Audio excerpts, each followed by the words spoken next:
জুলাই বিপ্লবে ছাত্র জনতার ব্যাপক বিক্ষোভের মুখে ক্ষমতাচ্যুত হয়ে ৫ আগস্টে দেশ ছেড়ে পালিয়ে গিয়ে ভারতে আশ্রয় নেন দেশের সাবেক প্রধানমন্ত্রী শেখ হাসিনা।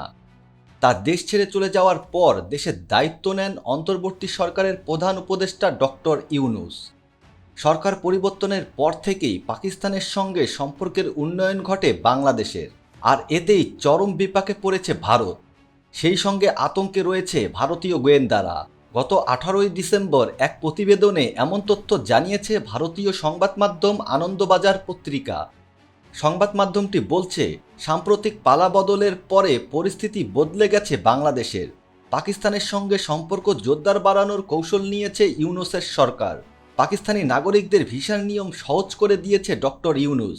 অন্যদিকে পাকিস্তানও বাংলাদেশি নাগরিকদের আরও বেশি সংখ্যায় ভিসা দেবে বলে জানিয়েছে। এই পরিস্থিতিতে চরম আতঙ্কে দিন গুনছে ভারতের গোয়েন্দারা।